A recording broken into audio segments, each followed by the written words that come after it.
Les 12 frères.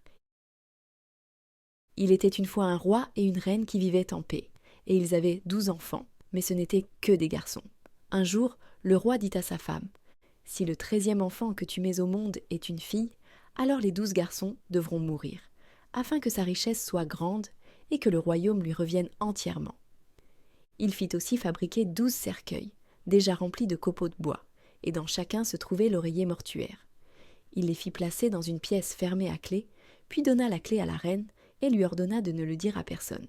Mais la mère s'assit toute la journée, en proie au chagrin, si bien que le plus jeune fils, qui restait toujours auprès d'elle et que, selon la Bible, elle appelait Benjamin, lui demanda « Chère mère, pourquoi es-tu si triste ?»« Mon enfant chéri, répondit-elle, je ne peux pas te le dire. » Mais il ne la laissa pas en paix, jusqu'à ce qu'elle allât ouvrir la pièce et lui montra les 12 cercueils déjà remplis de copeaux de bois. Elle lui dit alors « Mon cher Benjamin, ces cercueils ont été fabriqués par ton père pour toi et tes 11 frères, car si je mets au monde une fille, vous serez tous tués et enterrés ici. » Et comme elle pleurait en disant cela, le fils la consola et dit « Ne pleure pas, chère mère, nous trouverons un moyen de nous en sortir, nous allons nous enfuir. » Elle lui répondit « Va avec tes 11 frères dans la forêt, et que l'un d'entre vous grimpe toujours sur l'arbre le plus haut que vous pourrez trouver, afin de surveiller la tour du château. Si j'accouche d'un garçon, j'y accrocherai un drapeau blanc, et alors vous pourrez revenir.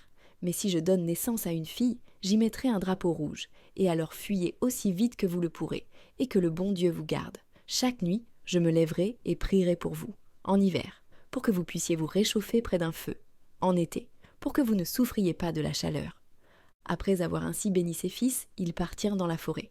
Chacun à son tour montait la garde, assis dans le plus haut chêne, et regardait vers la tour. Au bout de 11 jours, ce fut au tour de Benjamin. Il vit alors qu'un drapeau avait été hissé. Ce n'était pas le blanc, mais le rouge, le drapeau de sang, qui annonçait qu'ils devaient tous mourir. En entendant cela, les frères furent pris de colère et dirent « Devons-nous mourir à cause d'une fille ? Nous jurons de nous venger. Si jamais nous rencontrons une fille, son sang devra couler. » Ils s'enfoncèrent alors plus profondément dans la forêt, et en son cœur, là où elle était la plus sombre, ils trouvèrent une petite maisonnette ensorcelée, qui était vide. Ils dirent « C'est ici que nous allons vivre. Et toi, Benjamin, tu es le plus jeune et le plus faible. Tu resteras à la maison pour tenir le ménage, pendant que nous irons chercher à manger. » Ils s'en allèrent donc dans la forêt, chassèrent des lièvres, des chevreuils sauvages, des oiseaux et des tourterelles, tout ce qui pouvait se manger, et l'apportèrent à Benjamin, qui devait les préparer pour qu'ils puissent apaiser leur faim. Ils vécurent ainsi 10 ans dans cette maisonnette, et le temps ne leur parut pas long. La petite fille que la reine, leur mère, avait mise au monde, avait entre-temps grandi. Elle était bonne de cœur, belle de visage, et portait une étoile d'or sur le front.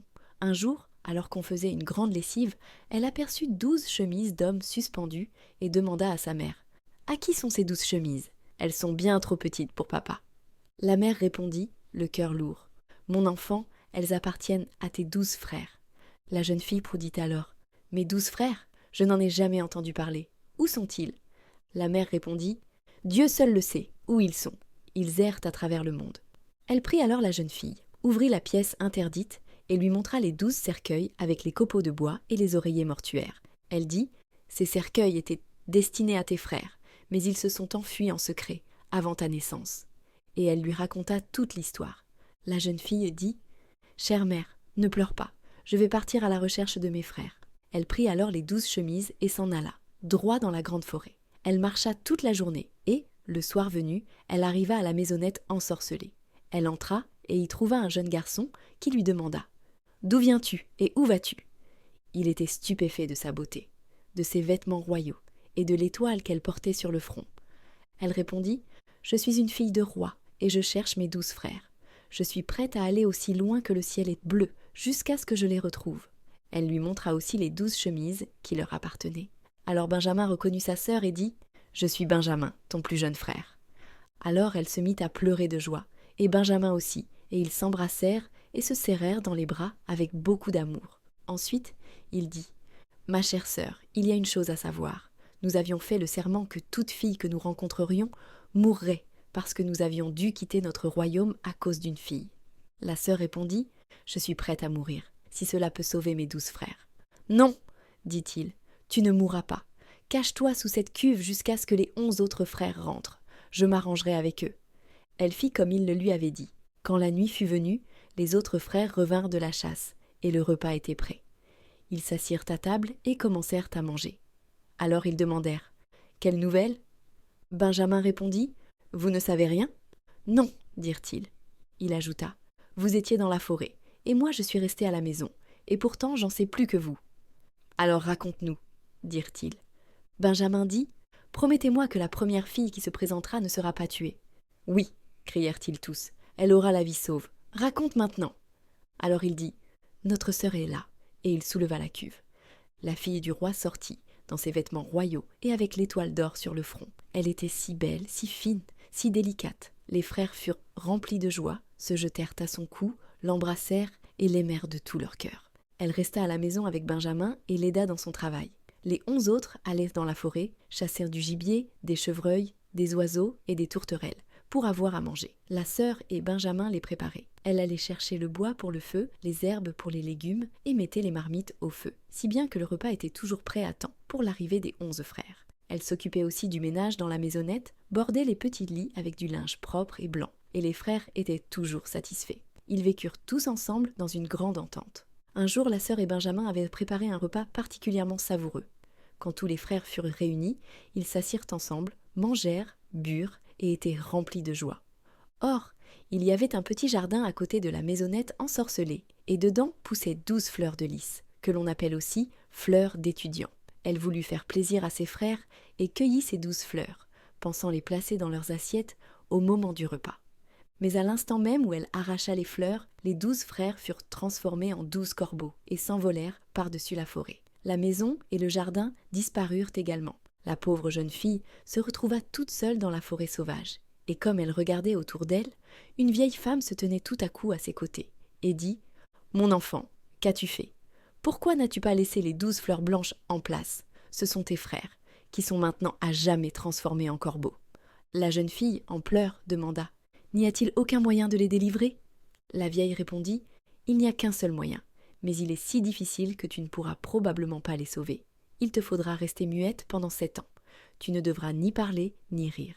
Et si tu prononces un seul mot, ne serait-ce qu'une heure avant la fin de ces 7 années, tout sera perdu, et tes frères mourront à cause de ce mot. » Alors la jeune fille pensa dans son cœur « Je sais au fond de moi que je délivrerai mes frères. » Elle chercha un arbre très haut, grimpa dessus et s'y installa pour filer. Et elle ne parla plus et ne rit plus. Or, un jour, il se trouva qu'un roi chassait dans cette forêt. Il avait un grand lévrier qui courut jusqu'à l'arbre où se trouvait la jeune fille. Il tourna autour, aboya et jappa. Le roi s'approcha et vit la belle jeune fille avec l'étoile d'or sur le front. Il en fut si émerveillé par sa beauté qu'il lui demanda si elle voulait devenir sa femme.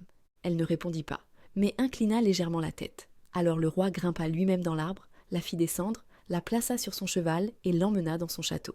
Le mariage fut célébré avec grande pompe et grande joie, mais la jeune reine ne parla pas et ne rit pas. Ils vécurent heureux pendant quelques années. Mais la mère du roi, une femme méchante, se mit à dire du mal de la jeune reine, et murmura au roi « C'est une fille du peuple que tu as ramenée à la maison. Qui sait les choses impies qu'elle fait en secret? Si elle est muette et ne peut pas parler, elle pourrait au moins rire. Mais celle qui ne rit pas a certainement une conscience coupable. » Le roi ne voulait d'abord pas croire ces paroles, mais la vieille femme insista tant et la calomnia tant que finalement il se laissa convaincre et condamna la jeune reine à mourir. On alluma donc un grand feu dans la cour et elle devait être brûlée. Le roi, depuis sa fenêtre, regardait avec les larmes aux yeux, car il l'aimait encore de tout son cœur. Et alors qu'elle était déjà attachée au poteau, et que les flammes rouges léchaient en ses vêtements, le dernier moment des 7 années s'acheva. On entendit alors un bruissement dans les airs, et 12 corbeaux arrivèrent en volant, descendirent, et dès qu'ils touchèrent le sol, ils redevinrent ses 12 frères qu'elle avait délivrés. Ils éteignirent les flammes, libérèrent leur chère sœur, l'embrassèrent et la serrèrent dans leurs bras. Maintenant qu'elle était à nouveau libre de parler, elle expliqua au roi pourquoi elle était restée muette et n'avait jamais ri. Le roi se réjouit d'apprendre qu'elle était innocente, et ils vécurent tous ensemble en paix et en harmonie jusqu'à leur mort. Quant à la méchante belle-mère, elle fut jugée et condamnée à être enfermée dans un tonneau rempli d'huile bouillante et de serpents venimeux, et elle y mourut d'une mort affreuse.